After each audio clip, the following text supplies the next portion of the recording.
Bonjour, donc j'espère que vous allez toutes et tous bien.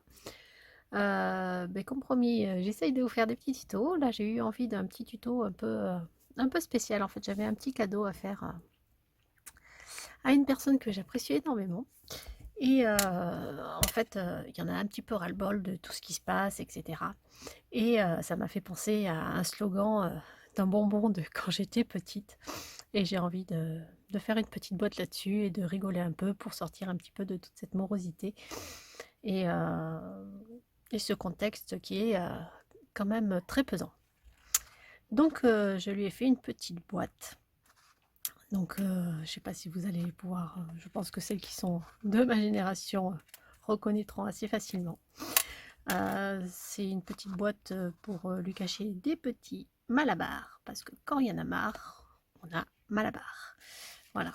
Et alors par contre, je vous ai donné exactement ces dimensions-là, mais du coup, le dessus est un petit peu grand. Donc au lieu de faire, moi j'ai enlevé un demi-centimètre, au lieu d'enlever un demi-centimètre, il faudrait peut-être enlever que 3 millimètres. Voilà. Donc adapter le tuto à 3 millimètres et non pas un demi. Parce que là j'ai fait 8 et demi et 8. Donc peut-être faire à l'intérieur à 8,3 ou 8,2 au lieu de 8 et demi. Voilà, enlever 3-4 mm, ce serait pas trop mal. Et de toute façon, mes bords, je les ai fait tous de 2 cm. Donc, au fond de la boîte, je lui ai mis un petit, parce que j'adore ces petits personnages, un genre de doudou, j'adore parce que ça donne envie de lui faire plein de câlins. Donc j'aime beaucoup. Donc du coup, je lui ai mis ce petit monstre, on va dire, à qui on a envie de faire des câlins. Donc voilà. J'ai fait les bulles un peu couleur du coup Malabar, rose, de couleur originelle. Et je lui ai fait la petite princesse et la petite chaussette du monstre en bleu parce que cette personne adore le bleu. Voilà, voilà pour la petite histoire. Donc maintenant, je vais vous laisser regarder ce petit tuto. J'espère qu'il vous plaira, que ça vous fera sourire comme moi. Ça a pu me sourire quand j'ai pensé à cette idée un petit peu spéciale. Voilà. Donc je vous montre que j'ai coupé un morceau de papier en 24,5 par 12,5. Mais pour faire une boîte de 8,5, du coup, il vaut mieux que vous fassiez un morceau de 12,5 par 25. Comme ça, sur une partie, vous enleverez juste 2 millimètres. Voilà. Vous faites deux morceaux de 12,5 par 12,5. Et sur une, vous enlevez 2 millimètres de plus. Ça fait du 12,3 par 12,3. Et comme ça, vous aurez une boîte qui s'emboîtera beaucoup plus facilement et qui tiendra. Donc après, quand vous avez coupé vos deux morceaux, le plus simple, c'est de faire un bord, enfin moi j'ai fait des bords de 2 cm du coup pour ma boîte. Donc vous faites vos tracés à 2 cm sur tout le tour.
Donc voilà pour cette petite boîte, je vous montre qu'elle est trop grande, donc vraiment adapter les mesures en fonction de l'intérieur que vous voulez faire. Et puis moi je me suis éclatée, donc j'espère que ça vous aura plu aussi. J'espère que pouvoir voir vos boîtes si vous en faites. Et puis je vous dis à très très bientôt.